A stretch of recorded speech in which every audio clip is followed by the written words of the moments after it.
आपने छुपना नहीं है, डरना नहीं है, भागना नहीं है, बल्कि निर्भीक होकर के, चौड़े होकर के आपको पुलिस स्टेशन में निडरता से पुलिस की हर एक बात का जवाब देना है, अच्छी तरह से सामना करना है और अपने आप को बहुत प्यार से निकाल करके लेकर के आ जाना है।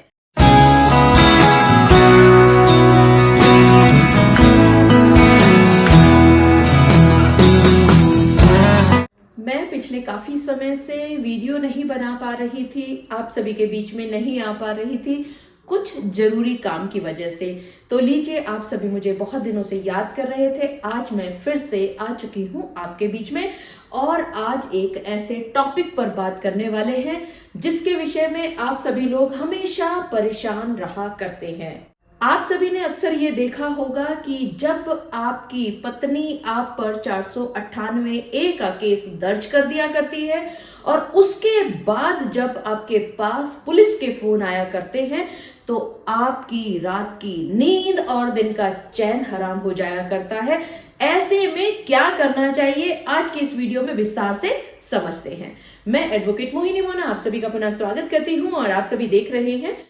आप सभी का पसंदीदा चैनल मोहिनी मोना एडवोकेट। अगर आपने मेरे इस चैनल को अभी तक सब्सक्राइब ना किया हो या आप मेरे इस चैनल के लिए नए हैं तो इसको जल्दी से जल्दी सब्सक्राइब कर दीजिएगा ताकि आपको इसी तरह के लीगल इंफॉर्मेटिव वीडियोस की नोटिफिकेशन सबसे पहले मिल सके। तो अब देखिए, आप दोनों की शादी हुई, यानी आप पति और आप पत्नी की बहुत अच्छे खुशनुमा माहौल में शादी होती है। कुछ दिन कैसे बीत जाते हैं किसी को पता भी नहीं चलता, लेकिन कुछ ही समय के बाद आपकी पत्नी अपना असली रंग दिखाना शुरू कर देती है और आप पर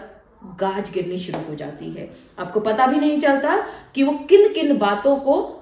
बड़ा कर रही है, राई का पहाड़ बना रही है और कब वो अचानक से किस बात पर नाराज होकर के अपने मायके में जाकर के बैठ गई और आप कहां तो उसको बुलाने के लिए फोन कर रहे हैं और वहां से आ रही है एक जोशीली आवाज, गर्म आवाज, गुस्से भरी आवाज। और थोड़े ही दिनों के बाद आपको लगता है कि शायद आपकी पत्नी का गुस्सा ठंडा हो जाएगा और वो वापस घर आ जाएंगी, लेकिन होता ठीक इसके उल्टा है। आपके घर में पहुंचता है एक नोटिस, CAW यानी कि क्राइम अगेंस्ट विमेन सेल से एक नोटिस आता है और आपको ये कहा जाता है कि आप पहुंचे सेल में।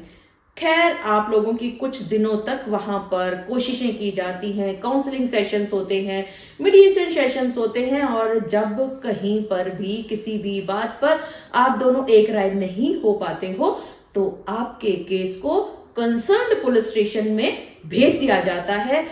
और हो जाती है एक FIR आपके सामने।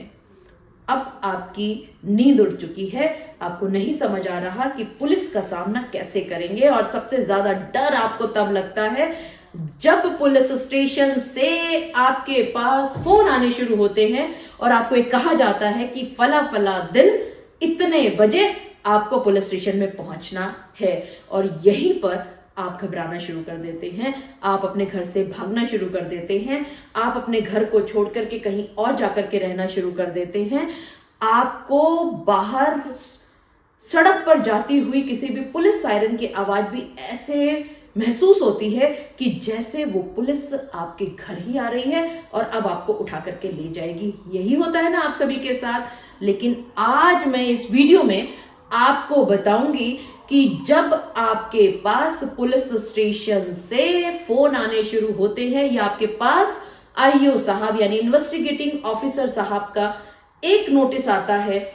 तो आपको उससे डरना नहीं है, बल्कि निडर होकर के, चौड़े होकर के आपको पहुंच जाना है पुलिस स्टेशन में। और आपको मैं बता दूं कि पुलिस भी आपका बाल विवाह का नहीं कर पाएगी। और वो नोटिस जो कि पुलिस आपके पास भेजती है वो होता है 41A का नोटिस। अब 41A का जो नोटिस होता है वो सिर्फ इस बात का होता है, ध्यान से सुनिएगा, कि 41A का नोटिस होता है कि आप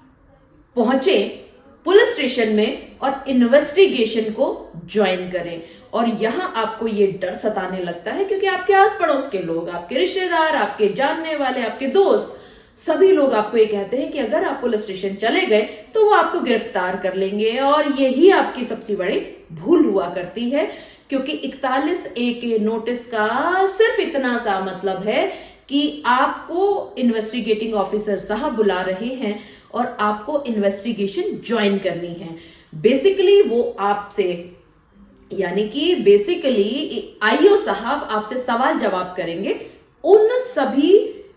एलिगेशंस के हिसाब से जो आपकी पत्नी ने आप पर और आपके परिवार के अन्य सदस्यों के ऊपर लगाए हैं। तो आपको वहां पर सबूत पेश करने होंगे इन्वेस्टिगेशन के दौरान पर। जैसे मान लीजिए उदाहरण के तौर पर आज की तारीख है 22 जनवरी, तो अगर 22 जनवरी को आपकी पत्नी ये लिखती है, वहां पे एलिगेशन लगाती हैं कि 22 जनवरी 2024 को मेरे पति ने 4 बजे दिन के इस तरह से लाठी से मारा और उनके दांत टूट गए या सर फट गया या कुछ ऐसा एलिगेशन उन्होंने लगाया है, और वहीं पर 22 जनवरी 2024 को दिल्ली में तो क्या इंडिया में ही नहीं थे, आप पहुंच जाते हैं इन्वेस्टिगेटिंग ऑफिसर साहब के पास, दिखाते हैं अपना पासपोर्ट जहां पर यह लिखा हुआ है, स्टैंप लगी हुई है कि आप 18 जनवरी 2024 से 26 जनवरी 2024 तक न्यूजीलैंड में थे। अब क्योंकि आपका पासपोर्ट ये कह रहा है, आपकी जो एयर टिकट्स है वो ये बता रही हैं कि आप किसी ऑफिशियल काम से या घूमने या किसी भी वजह से आप इंडिया में थे ही नहीं, तो यहां पर ये सबूत जब आप इन्वेस्टिगेशन के दौरान आईओ साहब के सामने रखेंगे तो आईओ साहब को भी जो चार्जशीट फाइल करनी है कंसर्न कोर्ट के सामने, वो इन सब बातों के बाद ही करेंगे। तो आपने क्या करना है, आईओ के नोटिस आने के बाद आपने अपने आप को रोकना नहीं है, बल्कि आपने ये कोशिश करनी है कि जैसे ही 41A का नोटिस आपके पास आता है, जो समय बताया जाता है, जो तिथि उनको बताई जाती है, उस समय पर आपको पहुंचना है प्रॉपर सबूत के साथ। और जब ये सारे सबूत आप दिखा देंगे आईओ साहब को, तो हो सकता है कि मान लीजिए आपकी पत्नी ने 10 एलिगेशंस आप पर लगाए और उन 10 एलिगेशंस की काट में आपने वहां सबूत पेश कर दिए 10 के 10, तो हो सकता है कि आपके केस को यहीं पर खत्म कर दिया जाए। यहीं पर खत्म करने के बाद चार्जशीट फाइल ही ना हो पाए, या ये भी हो सकता है कि 10 एलिगेशंस आपकी बीवी ने लगाए और उसमें से 6 एलिगेशंस में आपने सेटिस्फाई कर दिया आईओ साहब को कि आप यहां पर नहीं थे, मौजूद नहीं थे, या आप कहीं और थे। तो जब आईओ साहब सेटिस्फाई हो जाते हैं तो वो हो सकता है कि उन सभी चार्जेस को वहां से हटा दें और थोड़े से एलिगेशंस के साथ चार्जशीट फाइल करें। क्योंकि यहां पर यह समझना बहुत जरूरी है आप सभी को कि अगर आईओ साहब ही यहां पर सेटिस्फाई हो जाते हैं कि आपकी पत्नी ने सारे एलिगेशन झूठे लगाए हैं, तो ये बात गांठ बांध करके रख लीजिए कि चार्जशीट वो कभी भी फाइल नहीं करेंगे। क्योंकि जब आईओ साहब ही सेटिस्फाई हो गए तो क्या जरूरत है कि चार्जशीट फाइल की जाए और आपका केस इतना लंबा चले। क्योंकि यहां पर जैसे ही चार्जशीट फाइल होगी फिर जज साहब उनसे सवाल जवाब करेंगे कि उन्होंने अच्छी तरह से इन्वेस्टिगेशन क्यों नहीं की। तो आप समझ गए ना सभी लोग कि अगर आपकी पत्नी ने एफआईआर दर्ज कर दी है तो भी 41A के नोटिस के बाद आपको कंसर्न पुलिस स्टेशन में जाना है, इन्वेस्टिगेशन ज्वाइन करनी है, सबूत अपने पक्ष में जितने भी थे आपके पास वो सारे जमा करने हैं, ताकि आपकी पत्नी का जो केस है वो यही पुलिस स्टेशन में कमजोर हो जाए। और जब चार्जशीट फाइल हो तो जज साहब के सामने नजर आ जाए कि इस एफआईआर में कुछ भी नहीं रखा है। तो मतलब क्या हुआ कि 41A का नोटिस होने के बाद आपने छुपना नहीं है, डरना नहीं है, भागना नहीं है, बल्कि निर्भीक होकर के, चौड़े होकर के आपको पुलिस स्टेशन में निडरता से पुलिस की हर एक बात का जवाब देना है, अच्छी तरह से सामना करना है और अपने आप को बहुत प्यार से निकाल करके लेकर के आ जाना है। मुझे पूरा विश्वास है कि आप सभी को मेरे आज के इस वीडियो के माध्यम से एक बात भली भांति पता चल गई होगी कि आपकी पत्नी जब आप पर 498 ए 406 34 का केस किया करती है और आपके पास जब आईओ साहब का 41 का नोटिस आता है तो आपने डरना नहीं है, भागना नहीं है, बल्कि निडर होकर के सामना करना है। कोई भी आपका बाल बाका नहीं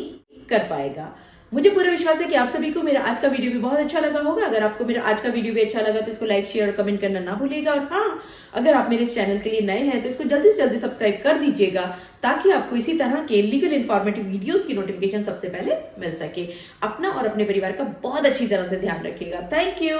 टेक केयर, बाय बाय।